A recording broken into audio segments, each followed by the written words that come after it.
The lamb. The lamb. The lamb. The lamb. The lamb. The lamb. The lamb.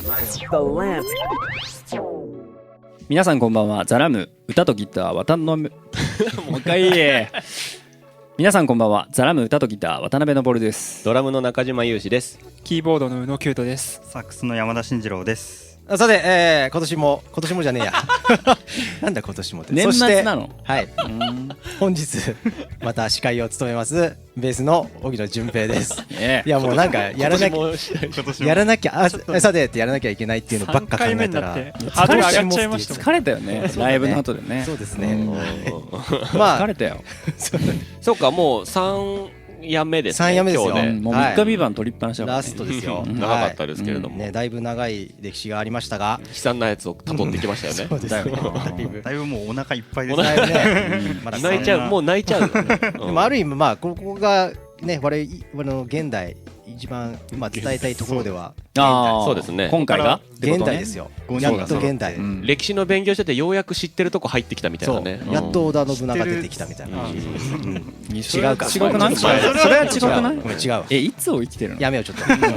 じゃあさて、ザ・ラムは9月3日イギリスの音楽レーベルザ・アニマルファームとジって読むんだよ。あいうえおで始まる単語の前にザがついたらディって読むの。ごめんなさい。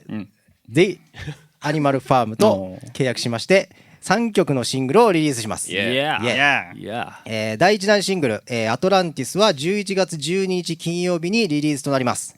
楽しみにお待ちください。お願いします。はい。そして前回前々回とザ・ラムの歴史を一緒に振り返ってきましたが、今日はデビューからイギリス編ということでやっと現在につながってきますと。さっき言ったね、そうだよ。現代だよ、やっと。ついにだいぶですね、本当7年の歴史をだいぶ今振り返ったわけですもんね。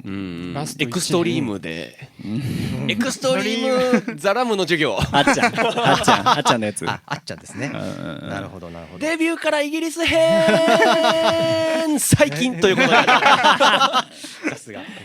でもこれ振り返って思うけどさ、これやってきたことだとはいえさ、読み返してもさちょっとうんざりするよね。げっそりするよね。よくやめないよね。いや偉いと思う。なかなかでも本当濃いですね。濃いよね。ね、濃い。濃度の話ですね。ラブとかと思った今。いやでもこれは濃いですね。いやもうどっちもだよ。勇士が疲れてきた。勇士が疲れてきた。濃いし、そっちかと思った。ラブもラブだよってことだよ。ラブもね。そうなんだ。ラブだよって。かぶっちゃったね今。じゃあ行こうか。行こうか。ね、じゃあもう恒例ですか。中地君年表をお願いします。はい。2020年10月次の EP に収録予定の楽曲東京の MV を買ったばかりの渡辺の疲れてきてんだ。大丈夫か。頑張れ。もう一回行こう。2020年10月次の EP に収録予定の楽曲東京の MV を買ったばかりの渡辺昇のマイホームで撮影。2020年11月ジャケット撮影。2021年1月4日渡辺邸にて新アルバムの視聴会を YouTube 生配信にて行う。同じ頃前年に発表した楽曲プラスティックガールが Spotify 公式ベストシティポップソングスオブ2020に選ばれる。2021年1月27日リリース2日前、事前に楽曲東京を聴いたイギリスの音楽レーベル The Animal Farm 代表のビル・レッパネン氏より連絡を受ける。3曲のシングル制作を共同で行いプロモーションを任せることが決まる。ここから数ヶ月間シングル候補となる楽曲の制作、バンドのプロフィール文書を作成、アーティスト写真、ジャケット用アートワーク等の準備に追われることになる。2021年1月29日 EP デビューリリース、プレイリストに収録され始め海外のシティポップファンを中心に反響が出始める。海外 DJ のコンピレーションへの収録。どうした頑張れ気になっちゃったよ。海外 DJ のコンピレーションへの収録。同じく海外の YouTuber によるリアクション動画や海外音楽ブロガーに取り上げられる。2021年3月20日下北沢ガレージにて配信ライブ。5人での初ステージとなる。2021年3月27日中国上海のこれレーベルなんて読むんですかね。いやこれね分かんないのよ。問い合わせようか、ルーブルーブラーブ分かんない。というそういうレーベルがありますというレーベルから声がかかる LUUV レーベルですね、そうですねから声がかかる、はい。2021年5月 LUUV レーベルと契約。中国独自のストリーミングサービスでもこれまでの音源を配信開始。同時に Weibo など中国の SNS も始まる。2021年6月中国国内3カ所のライブフェスに映像出演。2021年7月10日都内某スタジオにてプロフィール写真撮影。2021年9月3日 The Animal Farm と契約。リリース日が決まる。そして本日そう今日だよこれ。2021年9月19日、下北沢ガレージにて配信ライブ全曲新曲のセットリストを演奏ということでなるほど、ここに繋がるわけですね。 Today まで来ましたよ。俺さこの年表を整理してたじゃん、はいで古いメールとか漁ったりとか YouTube のさ公開日とかをチェックしてもう一回辿ったのよ、で大体時系列俺やっぱ分かるわけ、一番わけ分かんなかったのがこの今年だって思い出せなくない？だってイギリスから最初に声かかったのってさデビューっていう EP のリリースの2日前なんだよ、そっちの方が。だからリリースする頃にはもうさイギリスのこと考えてて、新曲作りみたいな話が始まってたし、あと中国の話とかもさ全然前後関係もめっちゃくちゃ今年だ。そうですね。でだからイギリスとやり取りして中国とやり取りしてデビューやって、で新しいシングルやっての、結構のぼるさんがね本当頑張ってくれまずした。ーっと英語のメールを書き続けた1年もう半年だよね。大変なこと本当に。で有志と一緒にそのビルとスカイプとかも何回かズームとか英語でずっとやって、ちゃんと普通に英語でやり取りしてるんですか？そうだね。のぼるさんが基本分かってるから俺は5割ぐらいしか分かんないです。でも分かってるよ結構有志も多分。そうなんですね。そうそうなんだよ。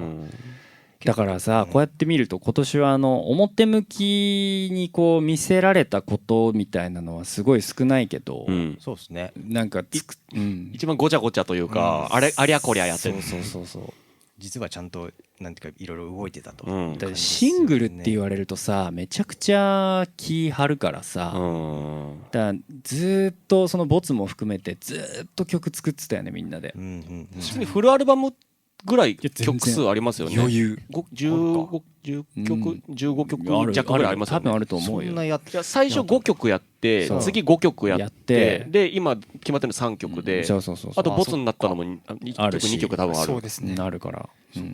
でも信じられないぐらい弾いた気がします。そうだよね。常に締め切りみたいな感じだったよね。なるほどね。でその中から日の目を見るのが3つという。そうだよね。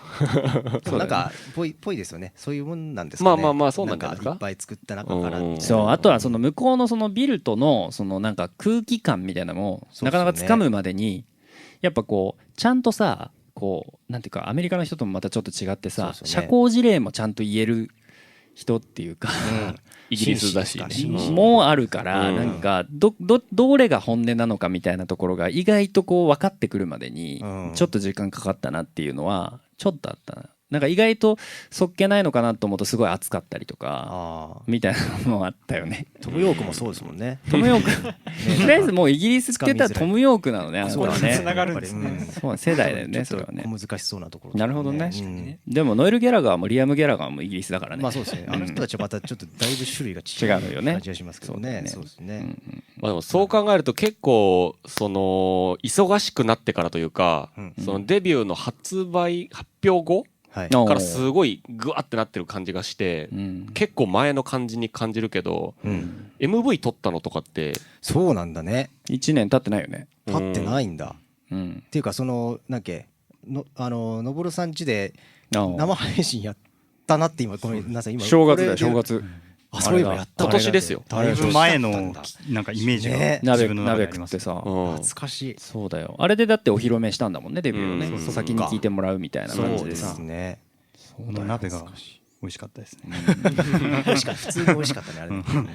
MV も楽しかったですね。はいはいはい。だからスムーズにリリースするためにさキュートとか進次郎とかはさなんだっけ外堀の活動っていうか、写真撮るとか MV 撮るとかをむしろ先にやったりなんかラジオだ配信だっていう。そうですね。もうなんか多分ちょうど僕加入して1年ぐらいなんですけど、ぴったりなんかまずいきなり「はい」って言ってデビューの曲を全部家に弾いてよし送ったと思ったら、なんか撮影あるから撮影何の撮影だろうみたいな、とりあえずまあ行くみたいな、行ってソファに寝転んでるところを撮られる。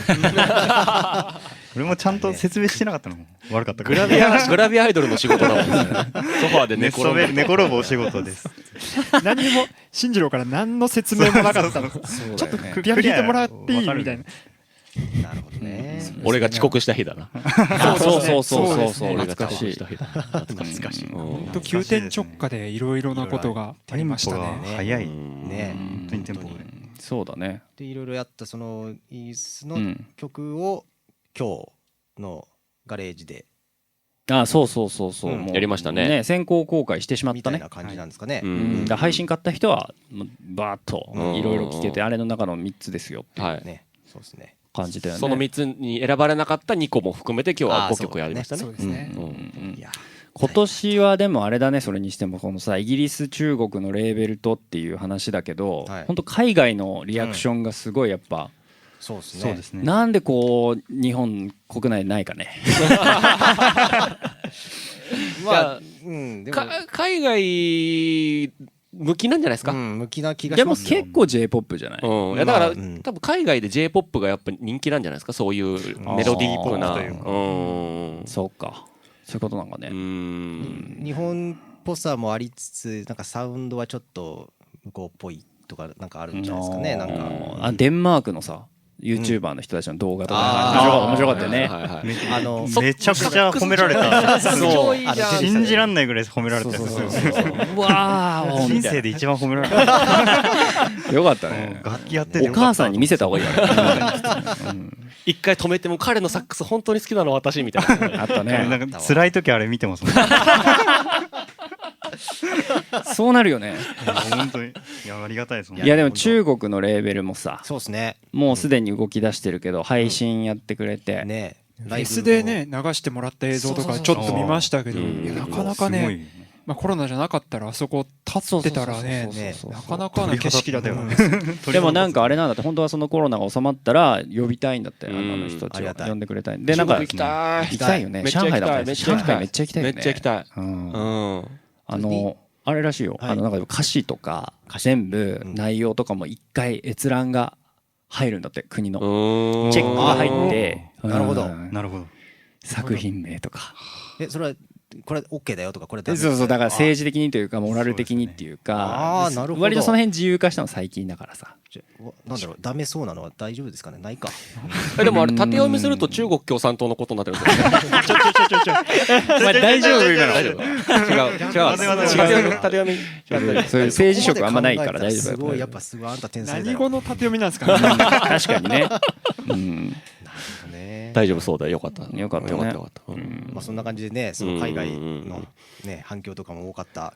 なんかそこからこうなんか逆輸入的に海外ですごく反響のある日本のバンドっていう感じで日本でこうチヤホヤしてくれる人たちがいるといいですよね。そのいやでっち上げたいよね。大人がね。そうなりたいですね。でっち上げたいよね。今までなかなかこうダメ白紙に戻り続けてた大人という大人ね、日本でまた。でも YMO ってそうなんだよね。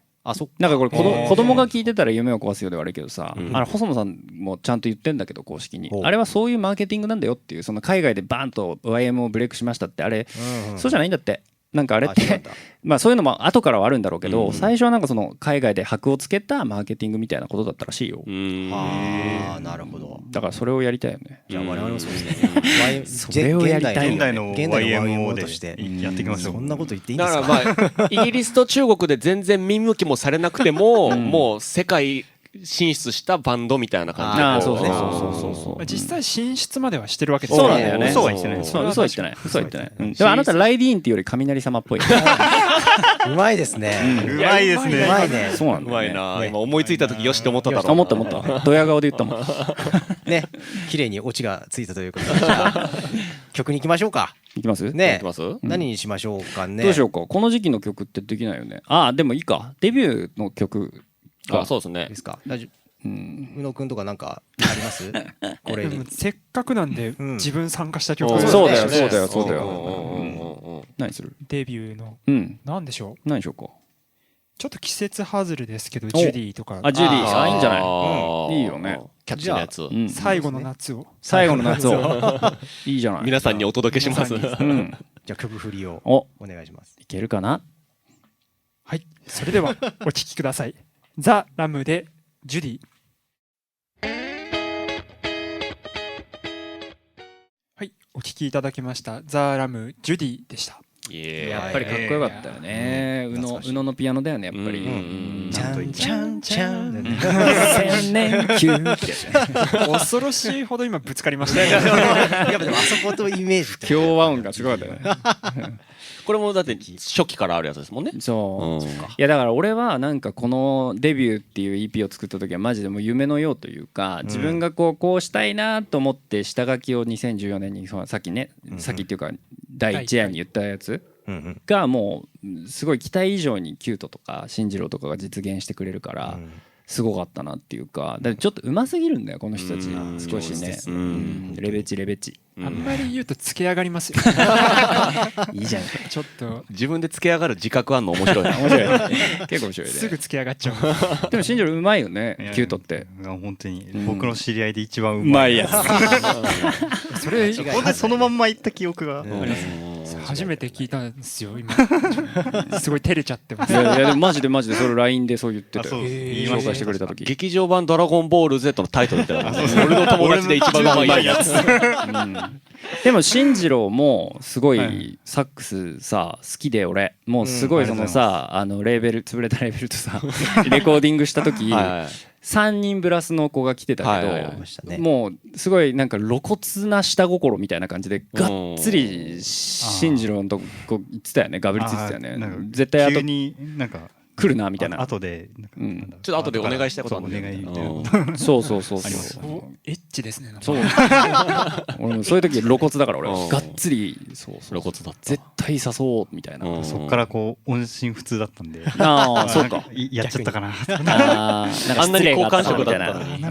でも正解でしたね。だからそれで宇野くんもいや本当そうよ入ってくれたし。そうよ。なるほどありがたいです。すごいよね。いやでもここからでなんかさこういろいろ音楽性がかなりこの3夜さ紆余曲折したじゃないですね。だいぶですよ。そうでしょ。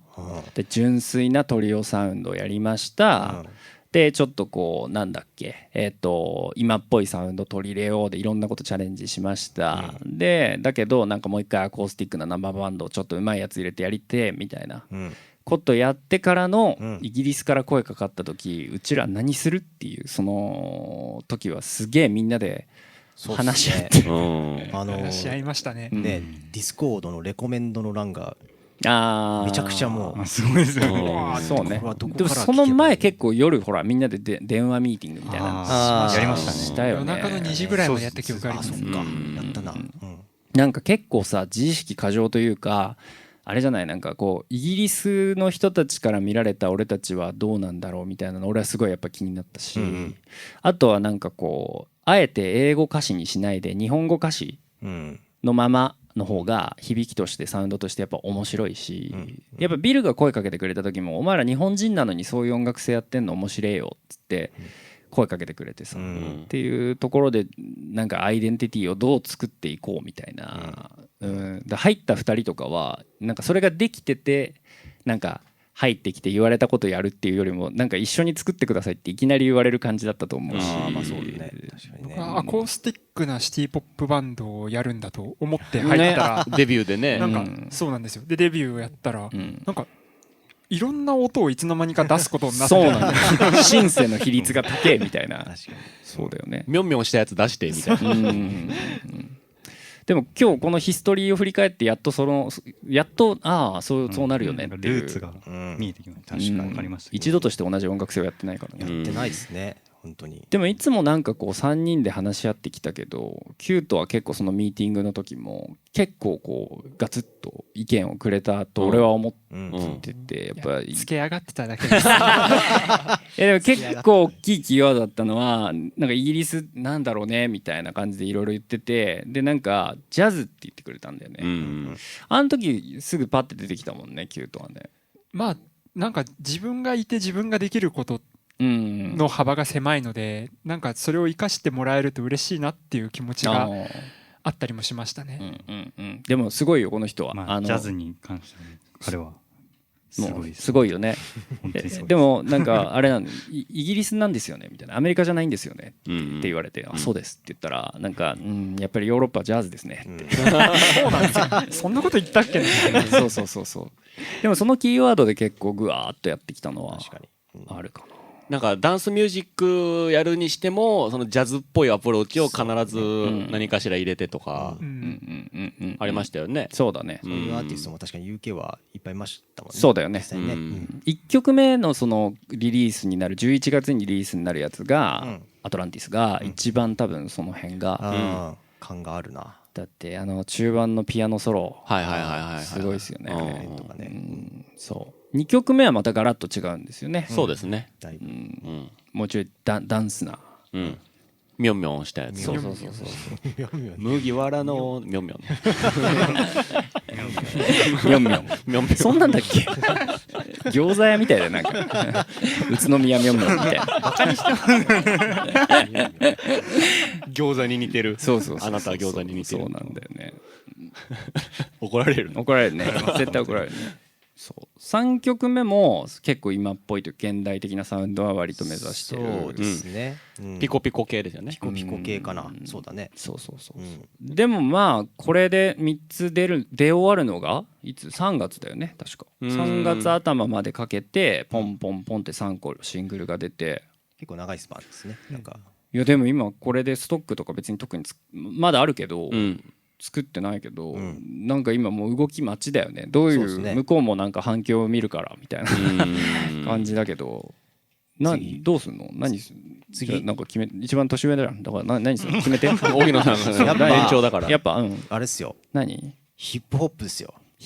音楽性ね。そっちじゃなくて。いやいいんじゃない？ヒップホップやりたいよね。ねやりたい。ドレイクも売れてるし。そういうトラップっぽい今のヒップホップやるの。カニエ・ウエストも売れてるし。カニエ最近いいよね。リルナズ X も出したし。そうだね。そうだ。なんか普通にコメントになっちゃいましたけど。なったね。すごい月並みな感じになって。ただ好きだったっていうだけで。そういうことじゃなくてさ。何作るとか出すとかさ。だって今回ビデオないんだよね、そういえば。確かにビデオないですね。ないね。でもアーシャばっかりやたら撮るんだよね。だからいつだっけ？2週間後？そうですね。もっとか。2,3週間後だっけ？また写真撮りますよね。そうなんだよね。3週間後ぐらいかな。そうだわ。なんか必要なみたいですね、向こうでね。そうなんだよね。プロモーションのために新しい写真撮るみたいな。そうビデオ作ってないね。でもあれだな、なんか今すごいこうライブもやってみて思ったけど、全然音楽性もまた新しくなんかちょっと見えてきたかなみたいなのが少しあるから、ちゃんとまとまってあれ出したいな、本当だったら EP。はい。確かに。LP は出さないですか？そうだね。LP でもいいよね。じっくりやってね。考えてみたら LP まだ出してないですよね。出してないよ。アセテートは18曲入ってる。それは LP だな。アセテート版だからね。確かに。そうだね。そうやりたいよね。確かに。LP はないですね。LP 作るとね、方向性これですっていう名刺みたいなもんですから。そうだよ。ずっとそれを保留し続けてきた人生だからね。一つに定義されたくないみたいな。でも今ならいいんじゃないってちょっと思うけど、僕はなんか今サウンド強いなってちょっと思ってます。そうだよね。この5人揃ってライブ後に自画自賛するおじさんたち。今もう明日起きるとそんなこと言ってない。そうなんだよね。今だから勢いで言ってるだけ。明日これまとめたデータみんなで聞こう一回。そうだね。一回落ち着こうか。カットになっちゃいます。でもこの3曲結構俺面白いと思うけど。めっちゃよ。俺もいいよね。面白いよね。そうなんだよな。でももうちょい今もう少し作れるないいやつ俺。いや頑張るよ。頑張ろう。悩んだな今年ずっと曲作ってる時マジでもうノイローゼだよノイローゼ、言ってましたよね。だよやばかったもんなんかそれプラスどうしようみたいな、海外とのやり取りも。あそうそうそうそう。でも海外で言えばさ海外行きたいよな。行きたい。行きたいっす。めちゃくちゃ行きたいよね。フォー食べたいフォー。あフォーは違うしそっちはちょっとなんか東南アジア普通に大陸のでもね観光に行きたいから Spotify のデータで言うとうちらあれすごいシンガポールとかすごいよ。あじゃあフォーじゃん。フォーじゃないわ。今一番多いのはアメリカで2番目に多いのシンガポールかも。あそうなんですね。今月先月ぐらい。あなんかでも分からなくもないような。いやシンガポールっぽいよ俺たちの歌。ぽくない？そうなんかマーライオンっぽくない？まあどういうことどういうことごめんなさい。どういうことなんだよ。ちょっと勢いで。ゆうしもうちょっとあったかい目で見て。すごい目でそんな目で見てるなんて。いやでも海外行きたい。俺普通にイギリスに行きたいな。上海とイギリスに行きたい。行きたい。行こう実際収束するのかしないのか分かんないけどさ。トムヨークに会いたい。イギリスであれ食べたパイに魚刺さってるやつ。なんだっけ。ありますあります。魚がこう頭が上向いてブスブスブスってこうパイに刺さってるやつ。田作りで今年俺が作ってお待ちをっておせち多分その方が美味しい。美味しいね多分な。イギリスはなんかあまり食はあまりって聞きますよ。でもビール飲みたいでしょ。ビールは美味しいんですかね。じゃあパブがすごいからそっか。エールとかめっちゃ飲みたいんじゃない。そっちは行きたいです。でもイギリスのそのあんま美味しくないって言われてるやつを食べてみたい。逆にね。ちゃんとあんま美味しくなかったよって言いたいですもん。言いたい言いたい。ね。テーブルで味付け。美味しいとかね。あるかもしれないしね。紅茶しこたま買い込むよ。確かに確かに。そういいよね。上海でもうまいもの多いぞ。もうそっちもそうですね。でも最近上海ガニの偽物業者が多いから気をつけてって。そうなんですか？らしいよ。上海ガニ食べたい。そう上海ガニ食べたい。上海ガニをなんかすごいその辺ドブみたいなところで作って売っちゃう人がいて、すごい腹壊して病気になるんだって。なんかねちゃんとしたとこじゃないとダメなんだってよ。あとは俺最近上海行きたすぎて上海の料理調べて作ってるんでね。なんか本シャオローってやつ作った。なんか食べさせてください。それはなんか包む系ですか？角煮みたいなやつ。角煮。角煮。めっちゃ食べたいよね。角煮食べたい。角煮のねなんかねすごいね氷砂糖で作るやつなんだけどめちゃくちゃうまいそれ。氷砂糖。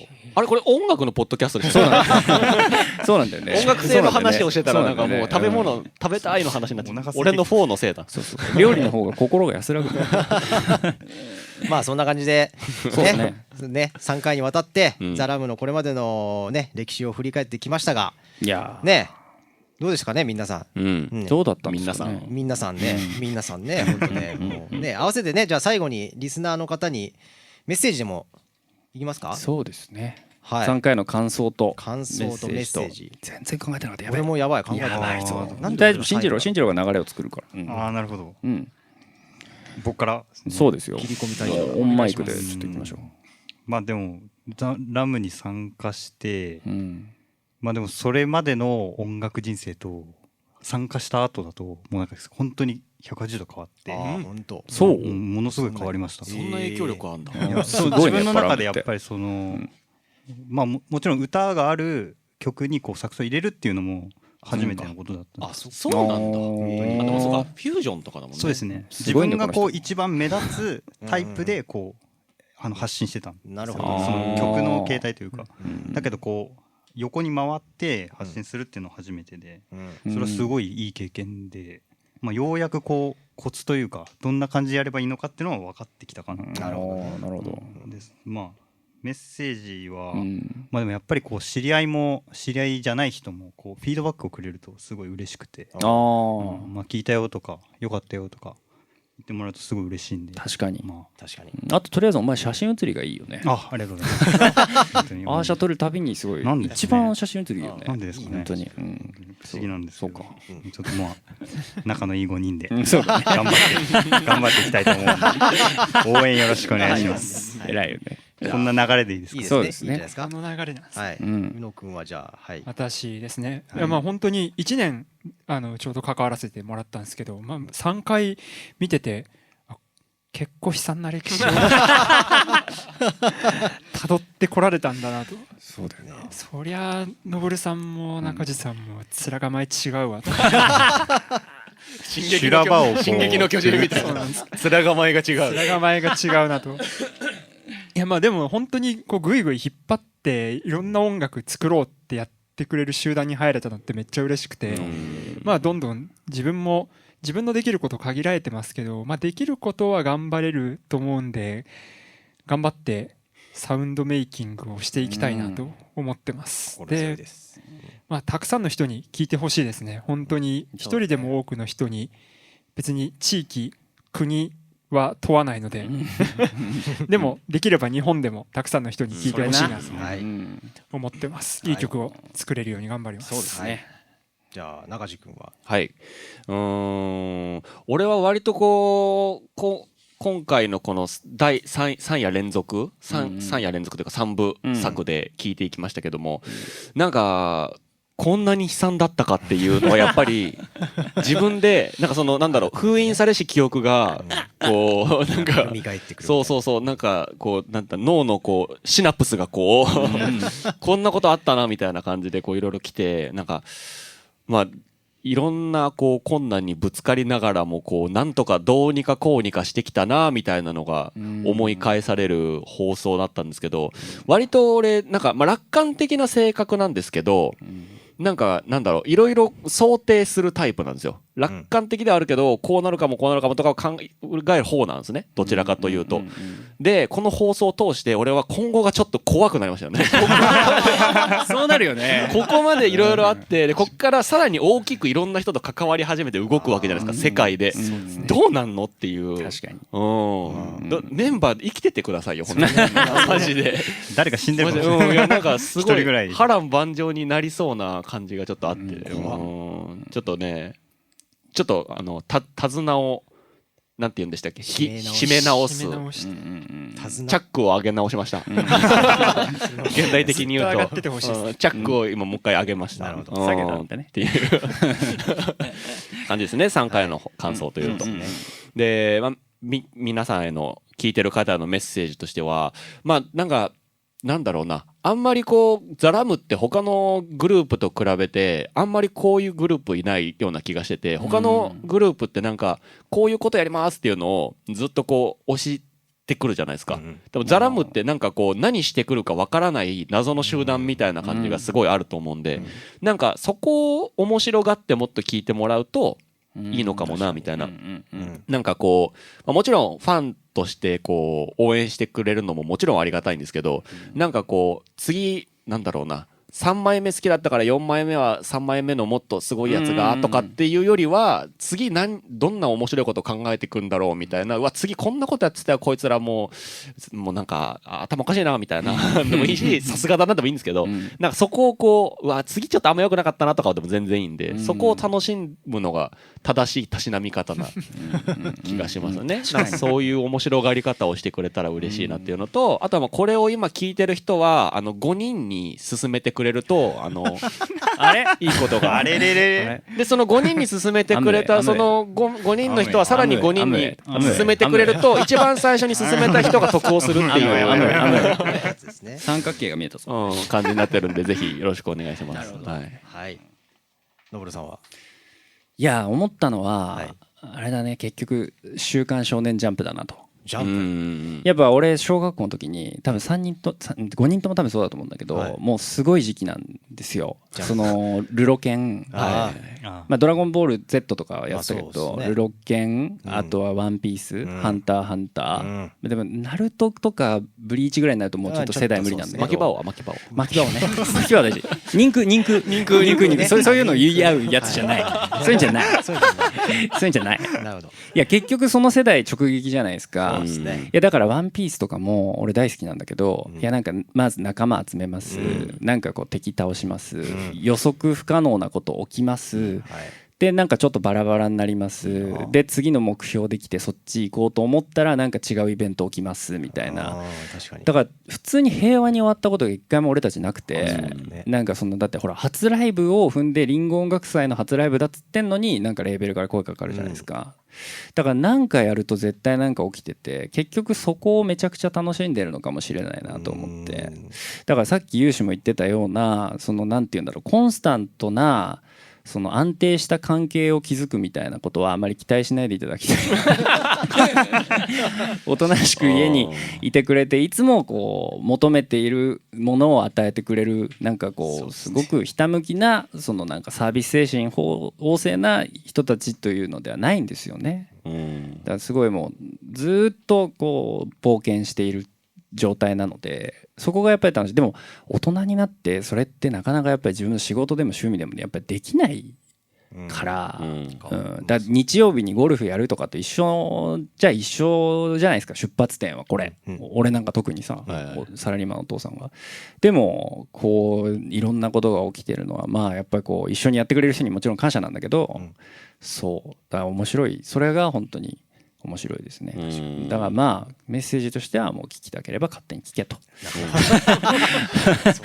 そうそう俺はもうそのやりたいことをやるということですね。でもこれ良かったんじゃない？だからその壮大な伏線回収というかでハマる人ってハマれる要素をやっぱり見つけてほしいからあここでやってたこれがあれなのかみたいなハマってくれるといいんだけどね。じゃないとこう尻滅裂にただただ聞いてるとなんでこんな音楽性違うアルバムが次々あるんだろうって思ってたかもしれないしちょっとつなげられたかなっていうのは思いますけどね。ドラミちゃんで最後私キティちゃんひげ生えたキティちゃん僕はですねまあ感想まあ改めてのぼるさんがまとめてくれたこの歴史を見てそう自分が入って今3年目になるんですか多分。マジでじゃない？そうだわ。結構経ったっちゃまあでも経ってもないかでもまだ3年ですけどなんかやっぱそう改めて見てまあ いろいろ結構目まぐるしかったなと、っていうのはありますよね。だってこんだけね入っていきなりレーベルが決まって一発目のやつで、と思ったらねあれこれしてとかね、年表のあれがすごいですもんね。でもいろいろ本当やらせてもらえたかなって自分でなんか MV を作ったりとかも初めてだったしとか、変なしまあそのサックスとかがいる編成でやるのも個人的には初めてだったんで、なんだろうすごくいい経験をさせていただいてるなと思っております。なのでこれからもそうですね、そういう経験をたくさんさせていただけたらなと一生懸命ベース弾きますんで僕、よろしくお願いしますっていうのが感想です。はい。メッセージはそうです。まあとりあえずまあ目先のあれですね。今度出るそうですね。EP をぜひたくさんの人にシングルかな？シングルですね。をたくさんの人に聞いていただきたいなというのと、これからも末永くザラムの方結婚式なのよろしくお願いしますということで、はい。そんなところですかね。そうですね。はい。整理しときますもう一回。整理してください。11月12日金曜日。はい。ファーストイギリスとのシングルですね。ジ・アニマルファームからのシングルアトランティスリリースでございます。ですね。で次がちょっとこれまだタイトルはちょっと伏せときますか。1月ぐらい。1月ぐらいですかね。でサードシングルが3月ぐらい。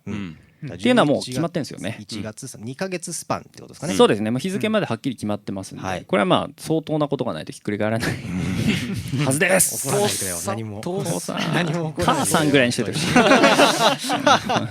炎上するから母さんにすると炎上するから。そうですね。そうなんですね。お母さんレベルね。なるほど。じゃあそんなところですか？そうですね。ですかね。はい。じゃあ第3回にわたってお送りしてきましたね。ザラムのね、ヒストリーオブザラム。ザラムね。これさ永久保存版って書いてあったけどさ大丈夫なのかな？大丈夫ですよ。大丈夫。そっか。まあでも年表がね。そうだよまとまってますからだからこれ聞いた人は最後にもう一回これポッドキャストだから何回でも聞けるんですもんね。そう文字起こし文字起こしして全部バーッと文字起こししてウィキペディアに書いてもらった上で一回これテストしますから。テストする中間出るよね。穴埋め出るよね。そうだね。そんぐらいの情報量あると思う。2019年のとこよく出るから復習してるし。怒涛の時ですね。レーベルが倒産したのはどのライブの翌日京都みたいな正解みたいなね。本当に怖いよ。レベルはどうなったでしょうか。父さん母さん。どっちでしょうか。いやまあそんな感じでですね。長い時間振り返っていただいて聞いていただいてありがとうございました。ではまたお会いしましょう。さようなら。さようなら。